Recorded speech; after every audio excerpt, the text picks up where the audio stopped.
You are welcome here, just the way you are. No more hiding tears, no more covering scars. You are welcome, holy welcome.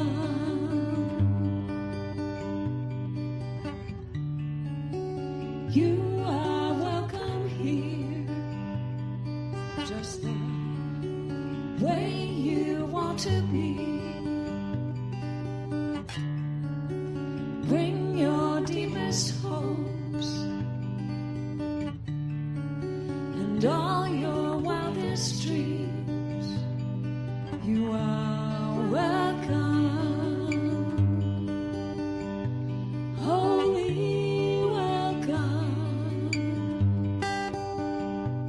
holy welcome.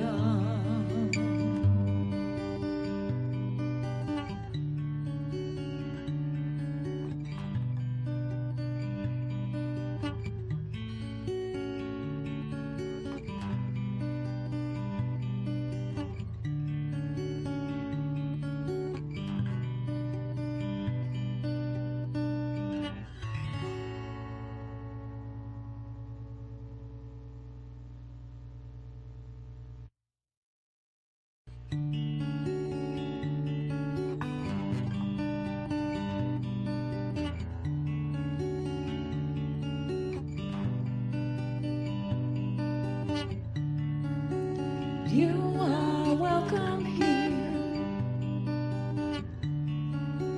just the way you are. No more hiding tears, no more covering scars. You are welcome, holy welcome.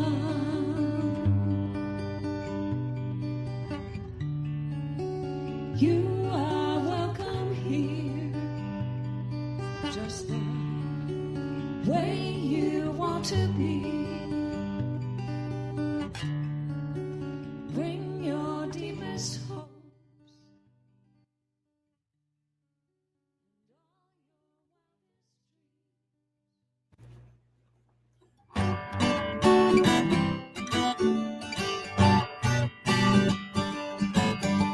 There's something in the air, the dream of life in love, with minds that rest in prayer, sparking joy we're in awe. No matter where your path has been or time will somehow flies, like souls will come home again, true friendship ever thrives. Is this where the magic happens? Can you feel the hearts revealed right now in you and me? The secret is wherever we are.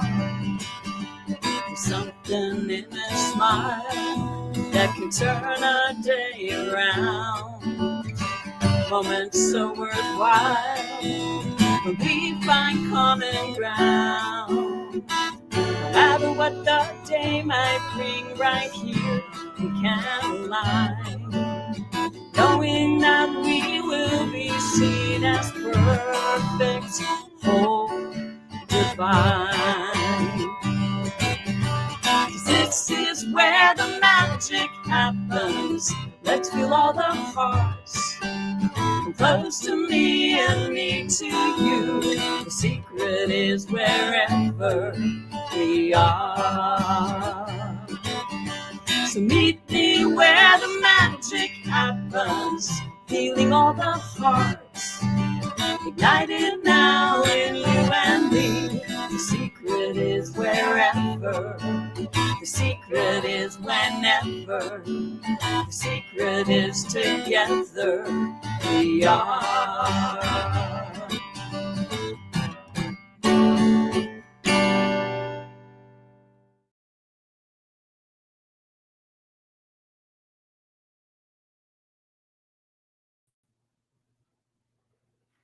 Hello, everybody. Welcome to the Center for Spiritual Living in St. George. This is where the magic happens. We're really glad you're here today. We have a special day, actually, on the fifth Sunday when we have that. Our practitioners get an opportunity to speak. So our practitioners will be offering our message today, and that's going to be pretty cool. So we're going to go over a few things about us in case you don't know that. Our practice is to arise, and that means awareness, radical responsibility, inside out focus. Spirit is all there is. We know that. And everyone is doing the best they can with what they have and where they are at. And so am I. So welcome, welcome, welcome. We have a vision, and at CSL St. George, it's the community focus center, actively living, sharing, and nurturing its members and friends so that all may live their best lives. So we practice that as often as we can. And our mission at Center for Spiritual Living St. George, we are an open, inclusive, and evolving spiritual community that supports its purpose and vision through these actions: sacred wisdom celebrations, empowering transformative education, youth and young adult programs, dynamic music ministry, that's me today, community inreach, and community outreach. So we're a happy group of people, and we accept and love everybody. And our team today is Marina Anderson is in the background, keeping everything running. My name is Alan Stanley, and I'll be your host today, and I also get a chance to sing a couple songs with you. So I'm really looking forward to that. And our invocation will be offered by one of our practitioners, Bill Smith. And then our practitioner group, which is Bill, Sue, and Stephanie, will come on and offer our message today. So just sit back and relax, and let's have a good time and let that magic happen. We're going to start out with a little kind of a laid-back spiritual tune. Please sing along if you like.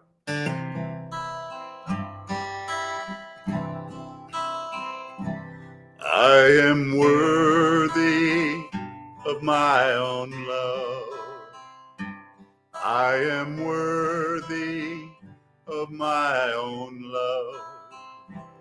I am worthy of my own love. I am precious, a child of the One. I'm not too little or too much. I'm not too little or too much.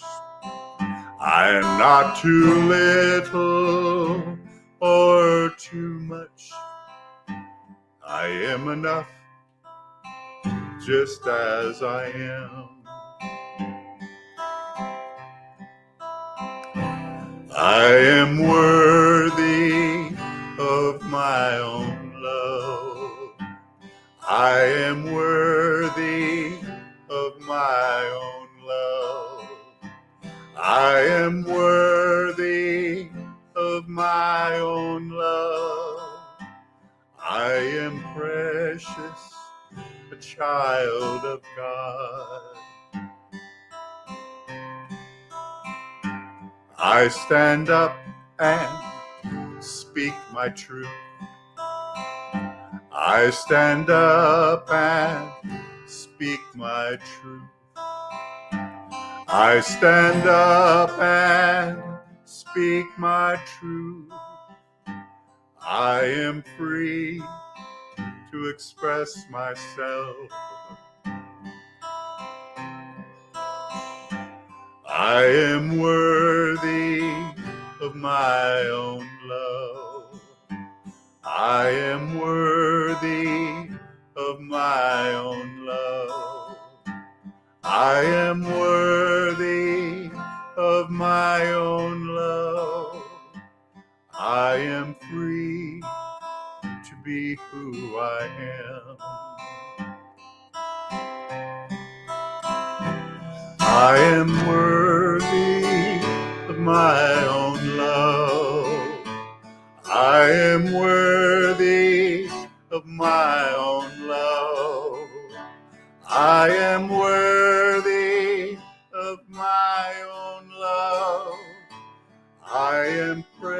precious, a child of God. I am precious, a child of God. Now we're going to bring Bill in to offer our invocation. Hello, Bill. Good morning, Alan. Thank you. All right, welcome, St. George. I invite you to join me in affirmative prayer that we call the invocation. So as we open this service, I know that we do so in the presence of the one true power in the universe, that power I call God. And I know that that God is, as we will be discussing today, is freedom. It is freedom, and it is the creation of freedom, it is the existence of freedom, and it is everything revolving around the freedom of the human condition.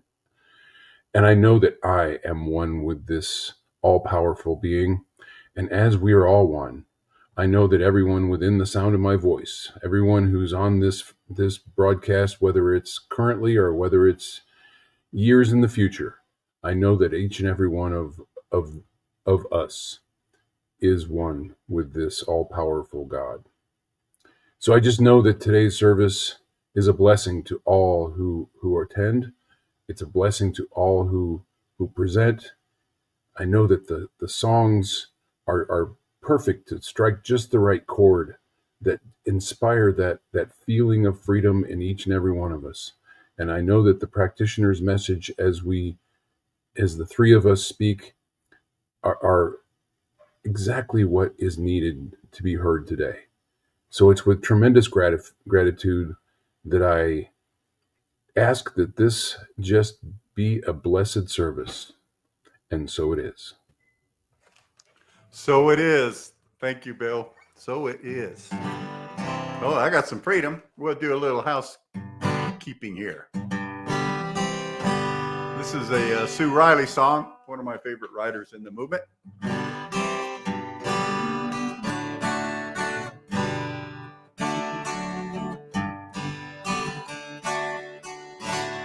Well, I'm sweeping up my own side of the street, clearing out the clutter, pulling up the weeds, finding out it's quite enough, taking care of my own stuff. I'm sweeping out my own side of the street, tending my own garden every day, taking time to stop and smell the roses on the way, building what I need to see, pruning what's not serving me, tending my own garden every day. Hey, I'm exactly what I'm meant to be. Every step I take, it moves me closer to my dream. Your grass may be a brighter green, that's for you, but not for me. I'm exactly where I'm meant to be. I'm sweeping up my own side of the street,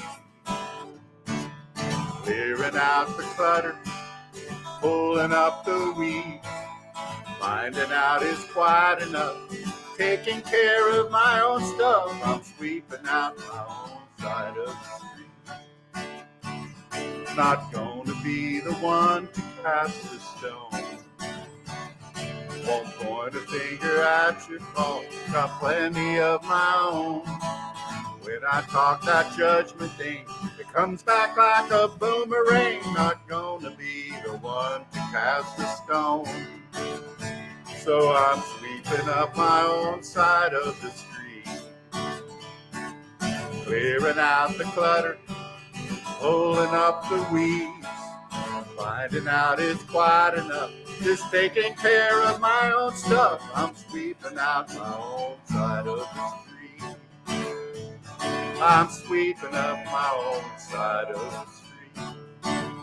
Yes, I'm sweeping up my own side of the street. Now we're going to bring our practitioners on, and today's subject, the power of decision is yours, and freedom, as Bill mentioned. So let's just bring them right in here and get this race running. Thanks again, Alan. Mhm. You get to introduce me twice today. That's Oh boy, it's my lucky day. no, it's my lucky day, I think. All right. Well, yes, we are talking about freedom this month, and uh, as Alan has mentioned, we're talking about also the freedom of expression. And so the three practitioners will be talking about that today. First, I'll lead off, and I'm Bill Smith, and then Sue is going to follow, and then Stephanie's going to close us out with her talk, an affirmation, and our closing prayer. Um, I just, as I was getting ready for this talk, I started thinking about the fact that about 5 days from now, if you're watching on Sunday, the 29th of June, we're going to be celebrating our 249th anniversary, the anniversary of this grand experiment of democracy that we call the United States of America. And I can't help but reflect back on the freedom that I feel as a citizen of this great nation. And I also feel a sense of gratitude. Gratitude that I was fortunate enough to have been born here in the United States. Gratitude that my freedom is essentially protected by sacred documents that have withstood many battles. And gratitude that this freedom has afforded me the opportunity to express myself the way I like, the way I feel, the way I choose. In the science of mind, which is our baseline textbook basically for religious science and for the Centers for Spiritual Living, we often talk about freedom. But I wonder about the concept of freedom that the science of mind talks about, how that relates or differs from the concept of freedom that we talk about in the United States, like a country, in this great country. Um, you know, Ernest Holmes mentions freedom in the Science of Mind text over 30 times. Yeah, I went and counted. Okay. Each time he speaks really glowingly about freedom and in the context of mind. And every time I looked at each one of his passages, it's not really about freedom from a country or an oppressive dictator or anything like that. It's freedom of mind. And oftentimes he talks about freedom from bondage. And, when I first started reading Science of Mind 10 plus years ago, um, whenever I got to the point of bondage, I thought, who's going to be tying me up? I mean, what's that about? But came to realize that when Ernest Holmes is talking about bondage, he's talking about the self-inflicted wounds that we do to ourselves by creating limitations, and he calls that bondage. Kind of old terminology, but I think it still works. Um, when I was in practitioner training, we talked about the many qualities of God. And while there's more God qualities than I can even, think of or list, freedom was always given as one of the top 10, 12 examples. And the description given for this God quality of freedom was liberation, independence, and ease, the absence of necessity, coercion, or constraint in choice of action. So I think that choice of action is kind of right on cue for us. Um, and now kind of getting back to the United States of America, interestingly enough, when our founding fathers authored the Declaration of Independence, there's no mention of freedom for the individual, merely that we should be a free state. And the famous, as most of us learned in grade school, the famous beginning to the Declaration of Independence goes like this: "We hold these truths to be self-evident, that all men are created equal, that they are endowed by their Creator with certain unalienable rights, that among these are life, liberty, and the pursuit of happiness." I'd like to unpack that a little bit. We hold these truths to be self-evident. And I think that's a pretty cool way to start it. Like nobody can deny this. It's self-evident that all men are created equal. Well, of course we are. That's what equality is. I know you're not supposed to define a word with itself, but that's what equality is all about. and endowed by their creator with certain unalienable rights, cannot be taken away, and they're God-given. So that's rock solid. But the last line is the one that kind of gets me, the one I want to talk a little bit about today. Among these rights are life, liberty, and the pursuit of happiness. Let's focus on that pursuit of happiness. What does that mean? And how does one go about pursuing happiness? Are we just going to like wander around and smile at people, and like wander around and pretend that we're happy about our oppressive dictator that rules over us? No, I think there's something more to that pursuit is, I think, the link that links it in with Science of Mind. It's interesting though, because this was written like 60 to 80 years before the Transcendentalist movement, where with Emerson and Thoreau and people like that were such great inspirations to Ernest Holmes when he was writing the Science of Mind. And even the Science of Mind was 150 years after the Declaration of Independence, when Ernest Holmes published the first edition of the Science of Mind in 1926. But I think what the founding fathers were talking about here, even though they didn't know the terminology and it hadn't been invented yet, I think they were talking about a spiritual prototype, or as we also call a mental equivalent. And I think, when they talk about this pursuit of happiness, that is when we start to invoke thought. And it's not thought about, and it really is thought about what makes us happy. And that is that demonstration of freedom.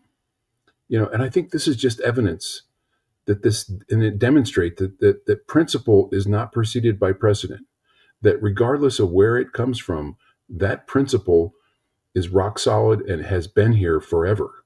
And it's just a matter of people like Emerson or Ernest Holmes kind of shining a light on it and saying, this is, and it is good. But things are a little different back then, or were a little different back then than they are now. Our freedoms are now guaranteed by our government, thanks to our founding fathers. But back in 1776, the men who drafted this document were committing an act of treason against the King of England and could be sentenced to death for it. So this spiritual prototype of freedom, this pursuit of happiness, for them included a war for their freedom and the freedom of a country, and a war that would last many years until we were finally granted countryhood in 1783. And this spiritual prototype of freedom, the pursuit of happiness for us in 2025, is much, much easier. And I am grateful for that. Now I pass the freedom baton to Sue. Come on in, Sue. Thank you. Good morning. Great. How are you doing? Awesome. Thank you. Well said, Bill. Thank you. So I'm really happy to join you and Stephanie today. And I ask our audience to please bear with me. I'm using a lot of quotes today because I've been very moved lately by what I've been reading. I take my first comments from this month's Science of Mind Daily Guides, so masterfully written by Reverend Raymond Anderson, one of my favorites. He says, Pride Month is more than a rainbow. It is a time to remember, honor, celebrate, and glean from the brilliant and vibrantly colorful lives of people who reversed the pain and hate inflicted by the church, by their families, friends, and trusted leaders, unquote.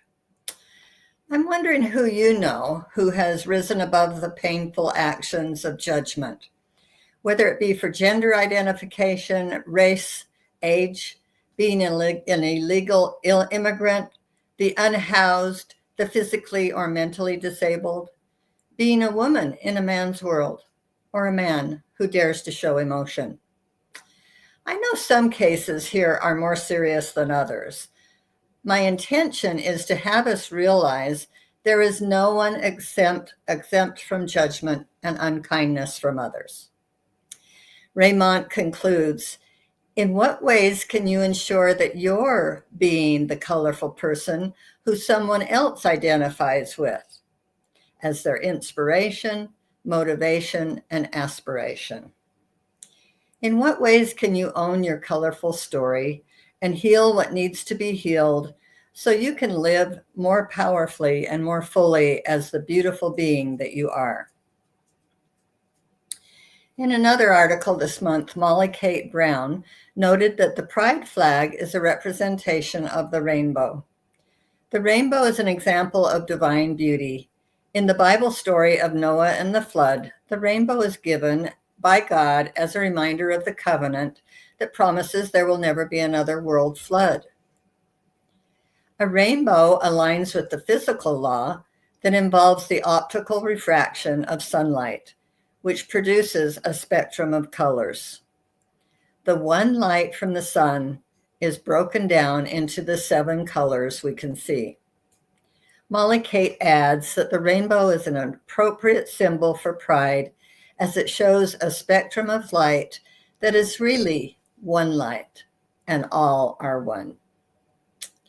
Along with the celebration of Pride this month, we also recognize Juneteenth, a federal holiday to commemorate the ending of slavery in the United States. But wait, I had some questions about this, so I gave myself a history lesson through Google research. June 19th was not the end of slavery in the United States. The Emancipation Proclamation was declared by President Abraham Lincoln during the Civil War in 1863. This deprived the South of its greatest economic resource, abundant free human labor. Lincoln's proclamation was intended primarily as an instrument of military strategy. It freed only those slaves held in the 11 Confederate states, which included Texas. So on June 19th, or we now refer to it as Juneteenth, 1865, when Major General Gordon Granger ordered the enforcement of the Emancipation Proclamation in Texas, it was still just a proclamation by the president. A presidential edict is what they called it at the time. It sounds very similar to an executive order to me. The legality of abolition by presidential edict was questionable, as demonstrated by Texas. I am grateful for the end of slavery for sure, but I have a different view of why Texas was holding out. What started as the Emancipation Proclamation didn't become national policy or an actual law until the 13th Amendment was passed in December of 1865. Most of us now remember the 1960s and 70s. Let's get more current. The civil rights marches and when school desegregation was enforced at that time. It was 1968 when Martin Luther King Jr., an important advocate for civil rights, was shot and killed. 1865 for Juneteenth, 1965 for an eventful year with the civil rights battle. That's 100 years, people. And there is still way too many inequalities for our people of color. Juneteenth definitely was not the end of slavery and the effects of slavery in our country. So I've learned what the legality of abolition by presidential edict was questioned. I've learned why it was questioned back then.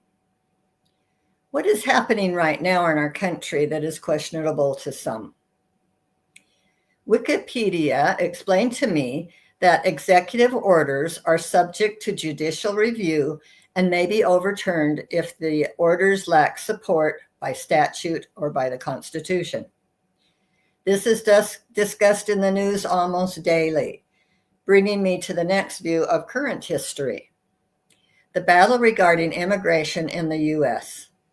I refer to a post by Ana de la Castillo reposted by Reverend Stacy Hilton is how I got it from Las Vegas CSL. For those unaware or not in the know, this is quoting Ana del Castillo. For those unaware or not in the know, here's a quick update and context. In California, protests against ICE actions, Immigration and Customs Enforcement, are escalating, and the president has deployed the National Guard. As a reminder, these are legal, constitutionally protected protests that are taking place. Let's put this in perspective. The last time a president deployed the National Guard without a governor's request was 1965. President Johnson did it to protect civil rights protesters. This time, a president is doing it to intimidate protesters. Here's the significant development. California is the world's 4th largest economy, and it is refusing to comply. This is not just politics, this is history. A sitting governor opposing federal power marks the beginning of a profound fracture, a reckoning, a fight over meaning, over power, over who truly gets to call themselves free. This is how it starts, not with armies, but with ordinary people refusing to kneel. I don't think many fully grasp what California represents. A mythic entity currently holding half the country's future in its jaw. So when California says no, it matters. It matters profoundly. A facade is cracking, the quiet roar of a state remembering it doesn't have to comply. And don't believe this is only about immigration enforcement. We are in the opening chapter of something. Pay attention. This post is about legal protests, which are allowed in this country, unquote. I'm not here to take a political side. I was just moved by the words, pay attention, and the bravery and ability of people to stand up and be heard. There has been quite a bit of discussion lately in CSL about sacred activism and what is ours to do. Many believe we should not mix church and state or introduce political matters into our spiritual communities.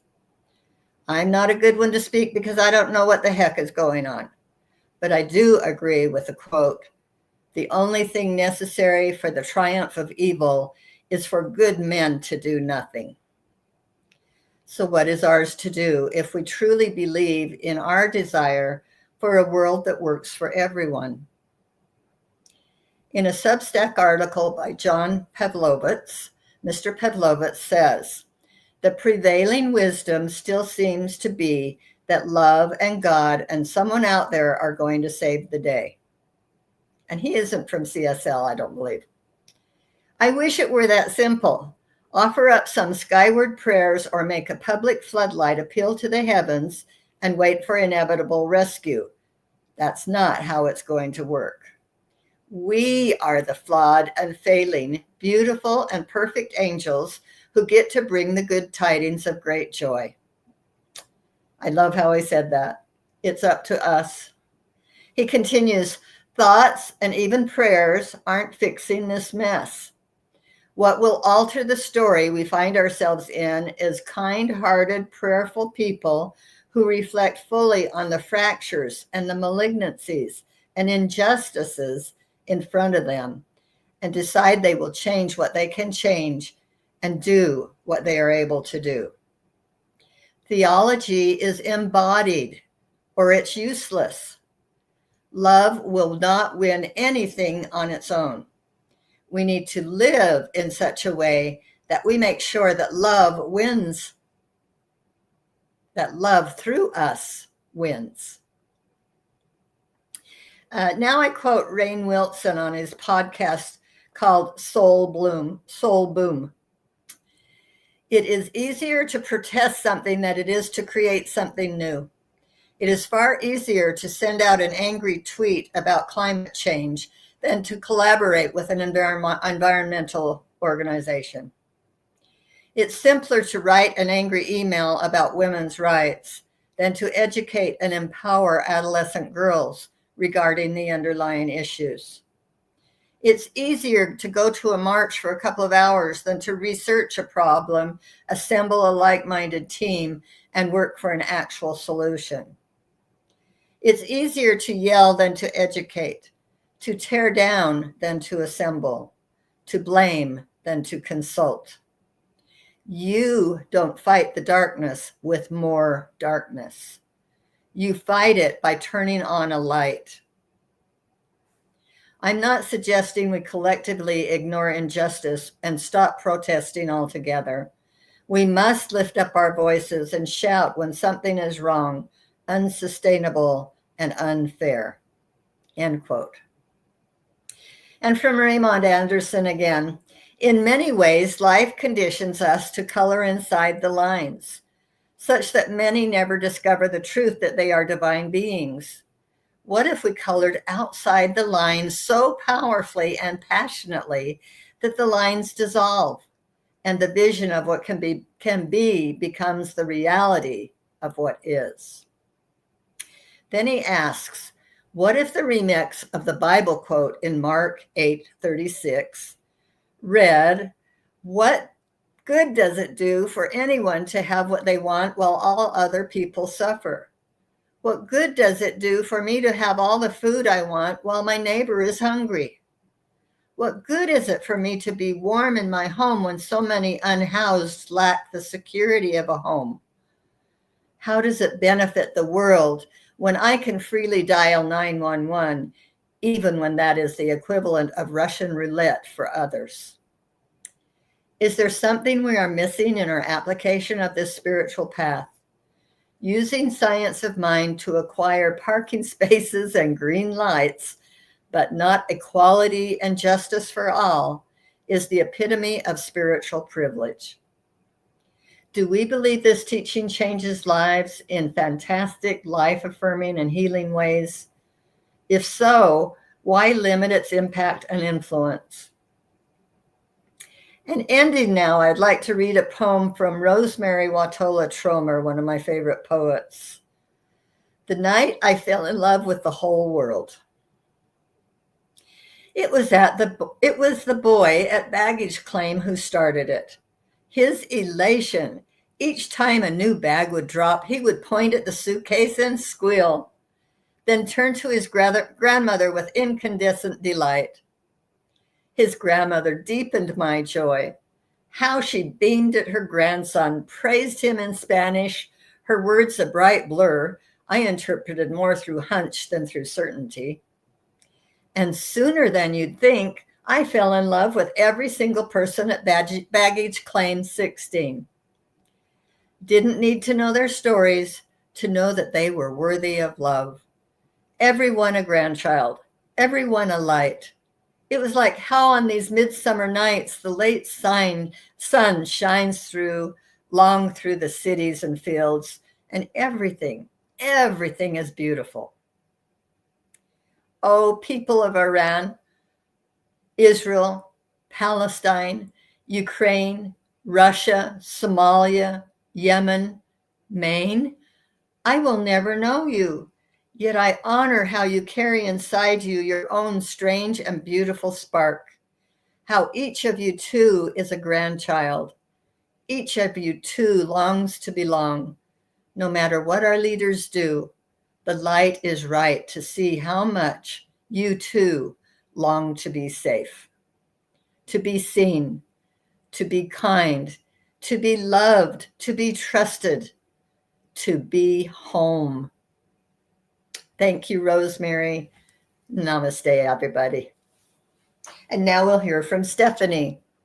Thank you, Sue. That was beautiful. Thank you. I really appreciate your words. All right. So the title of the talk for us was Freedom, and it's your decision. That decision comes in every given moment.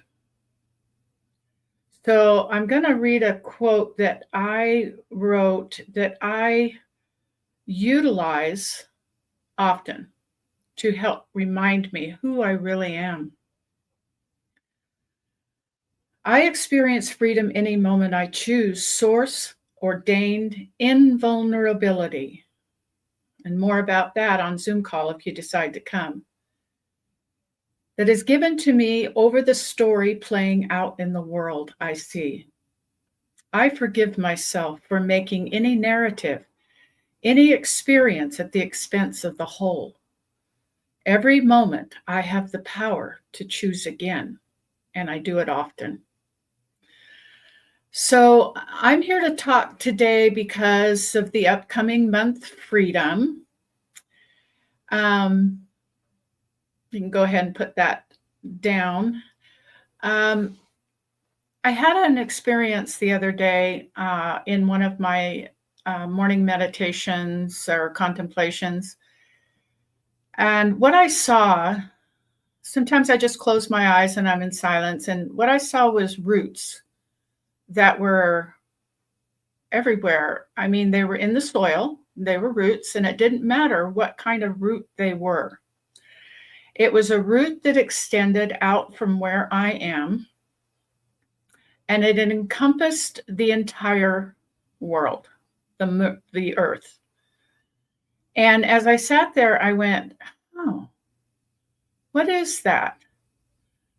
And what came to me was it's the root of who you are is inseparable.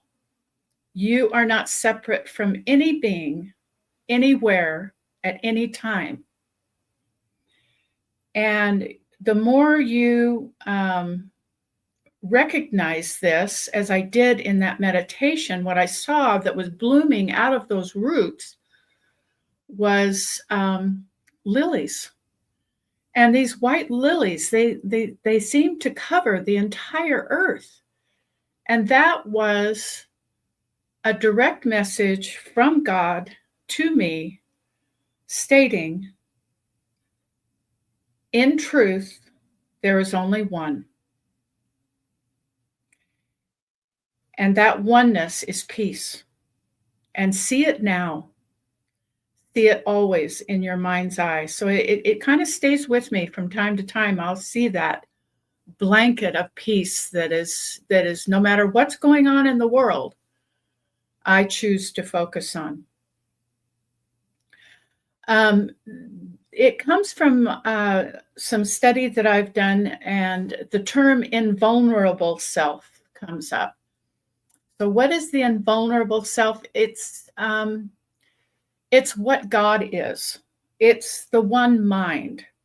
It's the underlying truth that runs through, for, and as everyone and everything that I look upon.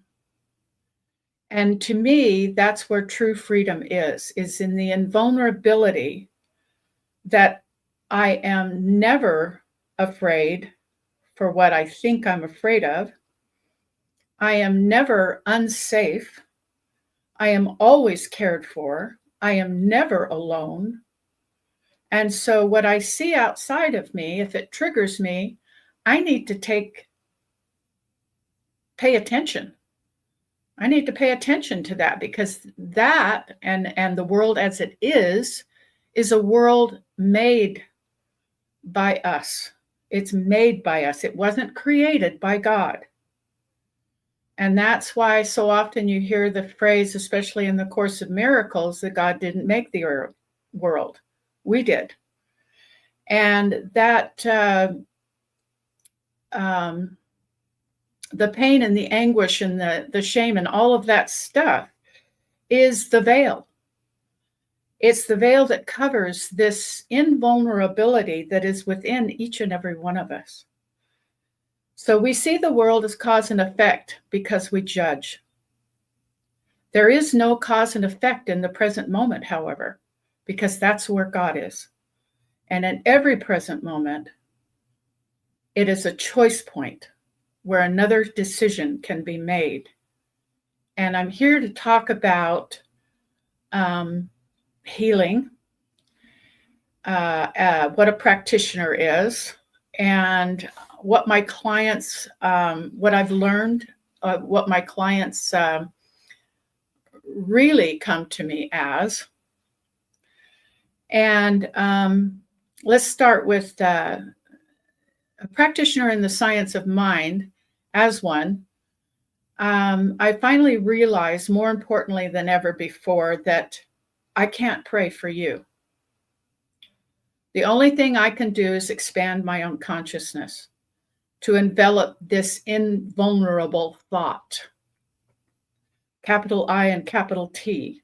What is this invulnerable thought that is within me? In the science of mind, the attributes of source, God, whatever you want to call it, are health, abundance, joy, unity, and truth, and power. Okay, so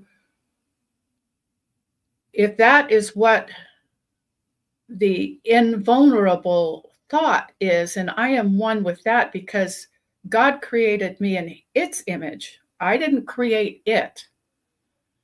It created me. And so I need to change my thought to what is God.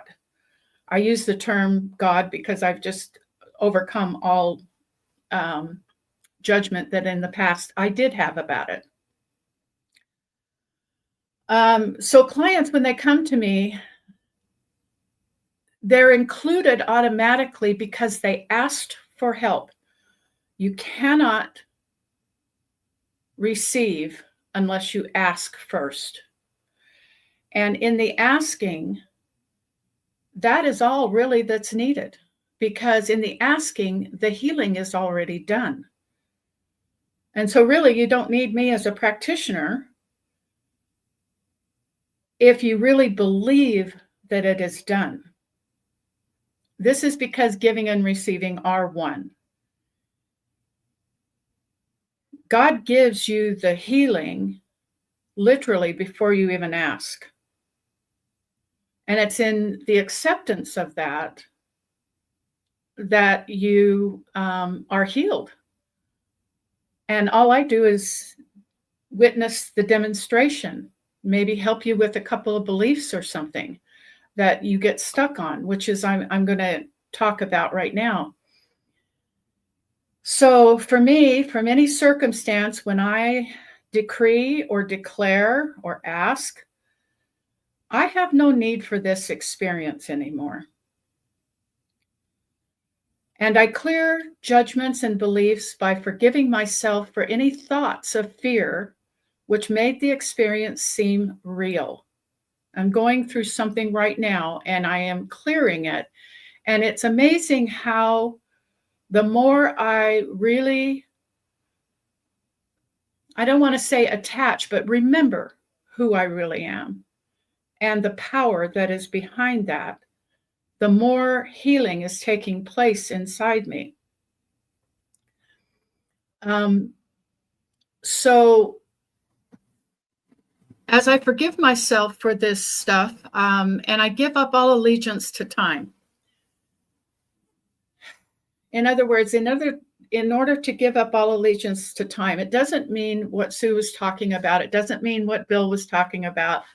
It means my own experience of time and how if I don't relinquish the past, I'm going to repeat it over and over and over again, and it becomes my present. So I have to relinquish that. And so another term that came up to me in a meditation was, I give up my allegiance to time. And I am done with this. And to me, I have noticed moments of true freedom. Freedom that is just unbelievable. Now, this is what I'm going to talk about now, is an experience I had with a cup of coffee. Okay, so I get up in the morning and I'm going to spend some time by myself. I always make room for enough time. And I decided I want to drink water before I drink coffee, to help my health. I want to drink a nice glass of water before I have any coffee. And so that was the decision, getting out of bed. So I go in the kitchen and I make all of my stuff, and I go sit it down by my chair where I do my contemplation, and I get all situated and ready to take my breath, and unconsciously I started drinking the cup of coffee. Now, what happened? I asked myself, what happened? As I was halfway done with the coffee, before I even realized I was drinking coffee and I hadn't had any water. So I asked myself, what happened here? So I've been learning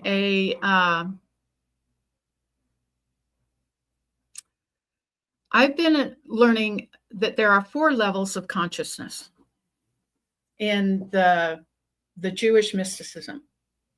And I'm not going to give you their Jewish names, but I'm going to give you a 1, 2, 3, 4. Okay, so number 1 is what happened? Okay, like I asked myself, what happened? That's the behavior. Okay, this is a realm where we just automatically behave a certain way and then we don't think anything of it. And but then there's another state of consciousness, level number 2, which is a reflection kind of what happened. It kind of brings in the emotional state of either blame or joy. It doesn't matter what the behavior was. And so it's kind of like the uncovering. It's kind of like a place where we can decide, well, do I want to do this or do I want to do that? You know, but there it usually comes with an emotion. It's like an emotion. Okay. Now an emotion, what I just learned, takes only 90 seconds to complete. 90 seconds. That's less than 2 minutes. Okay. So I asked myself, well, what am I thinking about this action that I took of having the coffee?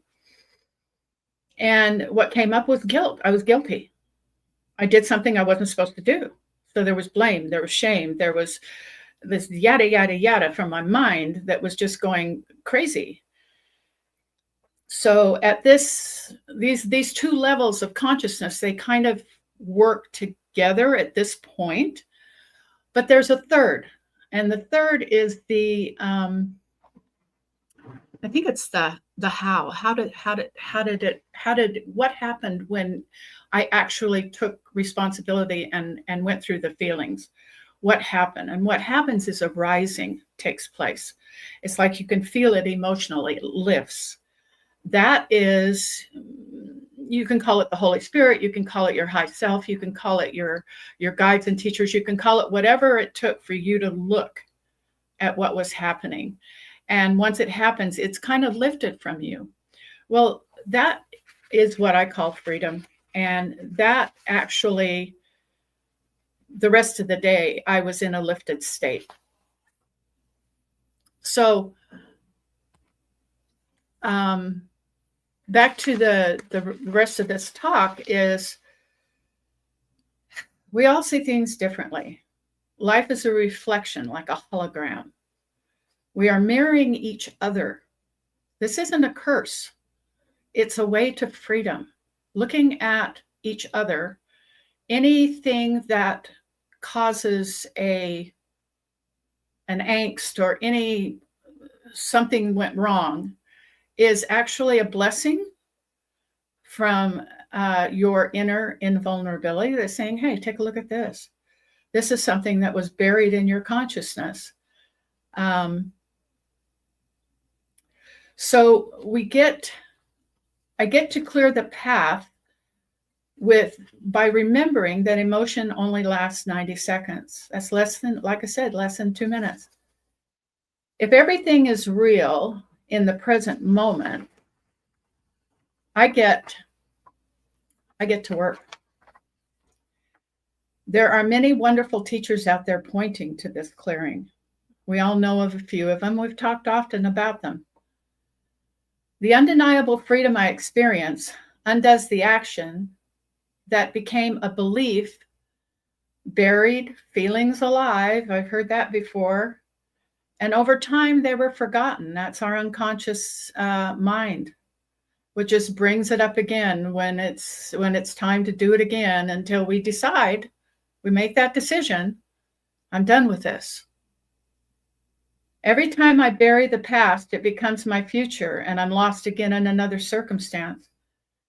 Yet if I clear it as soon as possible, in that moment, that is freedom itself, that invulnerability within me that is extending itself outwards from me. That's that lifting. It just goes, whoo, here, see a new world. I'll show you a new world.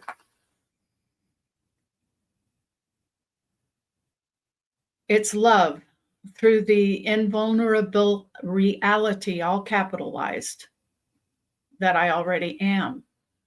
That's that who Ernest Holmes talked about in The Science of Mind, when he said to a practitioner, you become the consciousness that is what you already are.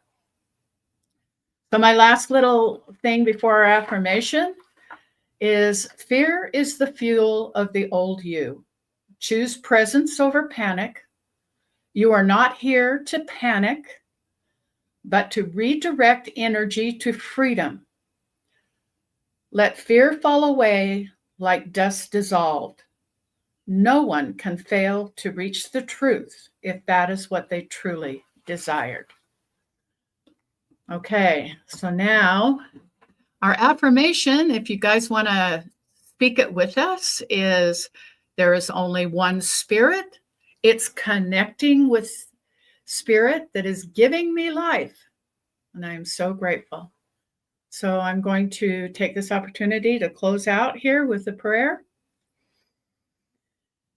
And I invite you to just take a big breath and release everything that has ever been anything but the God source being, light, wisdom, universe that is already planted inside of you. You cannot deny it.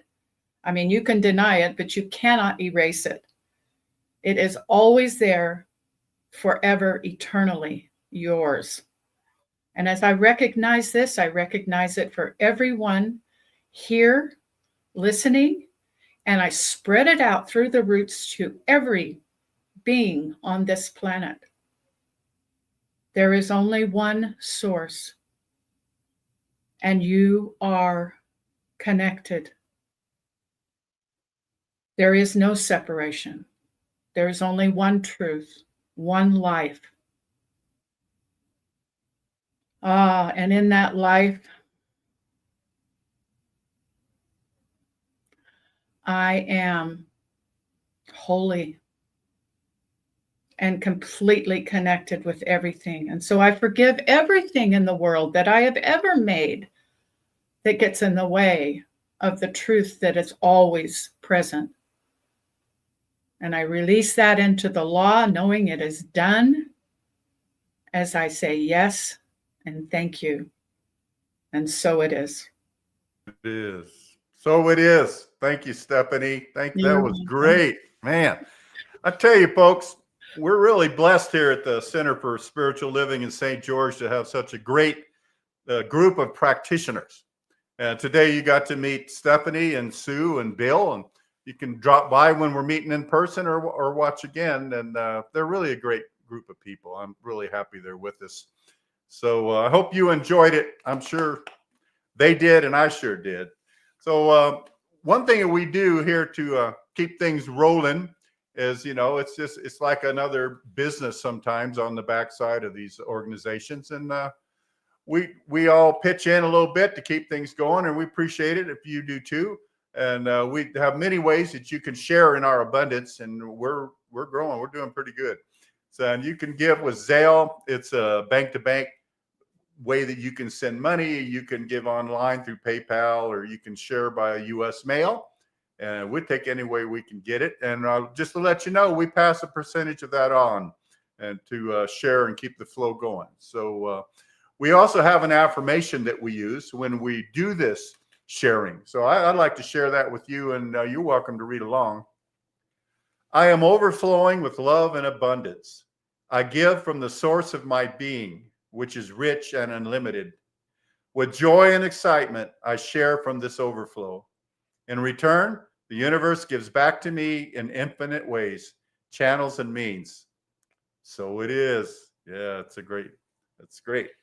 So we hope that you're going to join us here in a few minutes. It's going to be on the hour. We have a Zoom meeting where we can all get together and talk about the messages that the practitioners shared with us today. And you can find that link on our website or in our newsletter if you get it. And you just go on the website and it'll say meeting sites, and you go down there and find the Zoom one. And we'll see you there in a few minutes. So our next in-person meeting is going to be on July 13th, and it's going to be called Breathe. And the details are also in the newsletter. You can also, if you'd like to request prayer, you can contact our practitioners. You can email us at the CSLSG.org and about, and let them contact somebody, pick somebody you want to talk to, and they'll get back with you, and we'll all pray along, because prayer is a very powerful thing. So on July 6th, online, we're going to have our own Reverend Joe Kovach back, and he's going to be talking about Remember with the River Dolphins. I can't wait to hear what that one's going to be about. So come on, join us for that. And then the July 13th in person that I mentioned, I'll get to introduce Bill again, and he's going to talk about Breathe. So you can go online and see where we meet and the times and this and that. And please come on out. We got little snacks and get together and chat a little bit afterward. So we're going to get together now and share our closing affirmation that we do. And see if we got everybody. Is that all? Oh, wait, who's this? Oh, it's Marina. She was back there hiding. Don't pay attention to the woman behind the curtain. But anyway, here we go.